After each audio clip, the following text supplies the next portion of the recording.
Le nombre de films à faire augmentait sans cesse. J'embauchais toujours plus de techniciens, de commerciaux.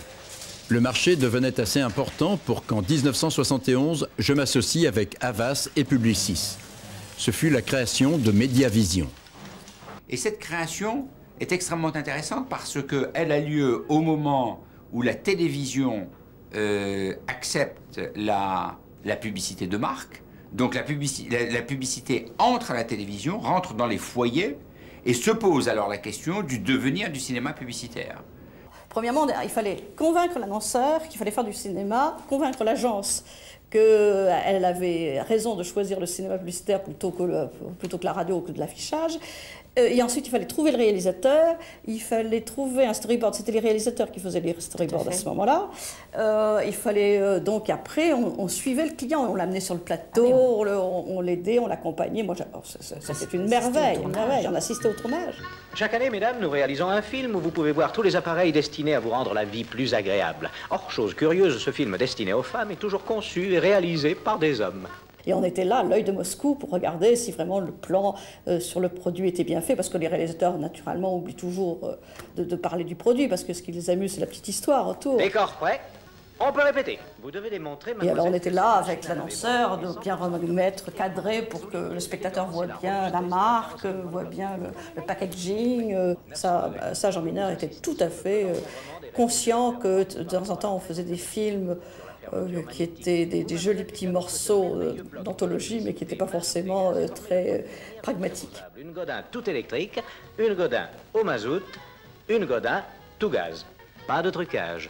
La machine à laver Brandt a bien lavé ce linge. Les cuisinières Godin ont bien cuit ces délicieux poulets. Voici comment on tourne un film sur l'art ménager. Ce sont des films qui sont toujours intéressants, qui racontent une histoire, qui vous amènent ailleurs, qui sont des tranches de vie, ce qui pour l'époque était révolutionnaire.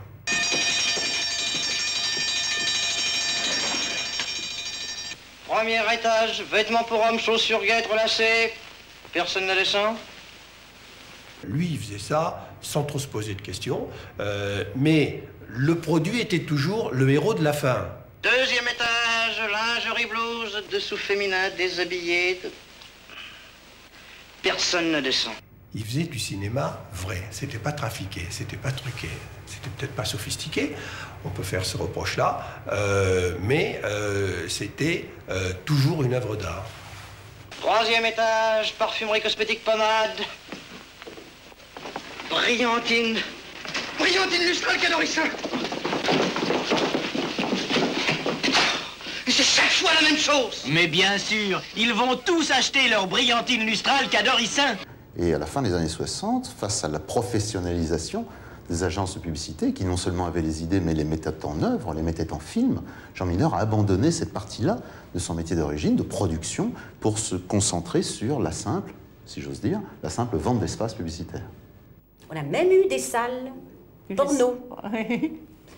Et comme moi j'étais vaillante et courageuse, j'avais mon directeur général, le directeur commercial qui me faisait vendre à l'époque, on n'avait pas d'interdiction. Et comme il était très rigolo, il avait plein d'humour. Et puis moi j'y allais à fond la caisse, si je pouvais parler de tous les sujets.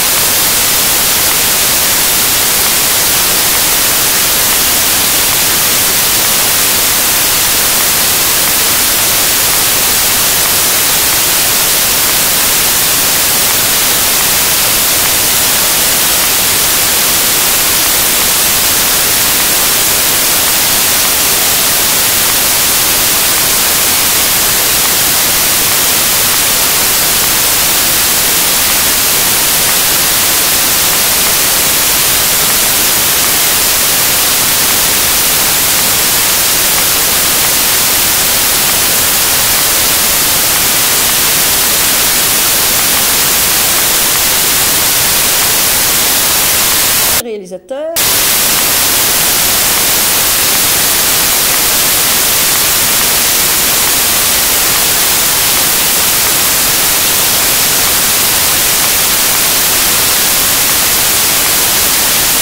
Voir tous les appareils destinés...